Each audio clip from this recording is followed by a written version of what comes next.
Kusina! Ako po ulit, si Ate Angel ng Kusina ni Angel, and for today's video, tuturuan ko po ulit kayo ng another dessert recipe na baka hindi mo pa nagagawa or nasusubukan sa iyong kusina, kaya't panoorin ang buong video dahil madali lang po ito. So, noong isang araw, mayroon pa ako natira nitong custard cake bars. Tapos po, hiniwa ko lang yan sa gitna bago ilagay natin ito sa ating lagayan.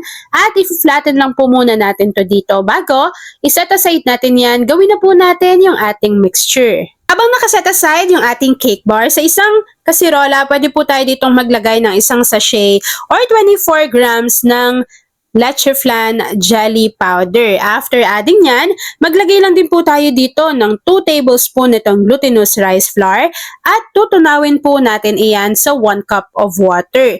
Kapag natunaw na po natin yung ating dry ingredients sa ating 1 cup of water, pwede na po natin tong sundan ng 1 can or 360 ml ng evaporated milk. After adding ng ating evaporated milk, naglagay po ulit ako dito ng 1 cup of water and then hinalo ko po muna yan ng maigi para sure na wala tayong namumuo na jelly powder or glutinous rice flour doon sa bottom ng ating pan. After adding ng ating 1 cup of water, maglagay na rin po tayo dito ng 1 can or 390 grams ng condensed milk. At kapag nailagay na yung condensed milk, maglagay na rin tayo dyan ng half teaspoon ng vanilla essence. After adding ng ating mga ingredients, haluin lang po natin ito ng maigi. Tapos kapag nag-combine na lahat ng iyan, pwede na po nating buksan yung apoy sa ating kalan over medium to low heat. So dapat po sa pagluluto ng ating mixture, since meron itong glutinous rice flour, dapat po dahan-dahan lang yung paghalo plus mahina lang dapat yung apoy para maiwasan na mahilaw yung ating glutinous rice flour. Yan, so lulutuin natin ito mga kakusina bago ipapakita ko sa inyo kung ano yung tamang consistency. So habang hinahalo ko yan at continuous po natin tong niluluto sa ating kalan sa mahinang apoy, please don't forget to like and follow yung ating Facebook page, Kusina ni Angel. Kung meron din po kayong Instagram, paki-follow na rin po ako doon, Kusina ni Angel.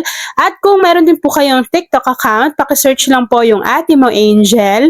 Yan, so meron po tayong TikTok, Facebook, Instagram, YouTube, and meron pa po tayong isang Facebook page na Ate Angel of Kusina ni Angel.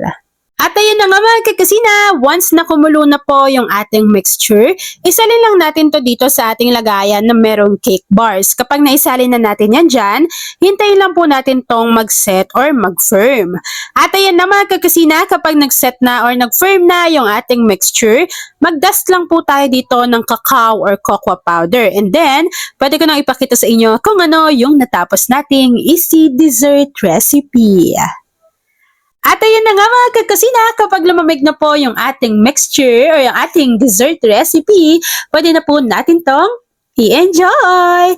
At ayun na mga kakusina, tapos na po ang ating easy dessert recipe na jelly flan cream cake. Kung nagustuhan mo yung ating video, please like and share this video. At kung hindi ka pa nakakapag-subscribe sa ating YouTube channel na Kusina ni Angel, please click subscribe button, click mo na yung notification bell, click all para lagi kang updated sa bawat ina-upload kong mga videos.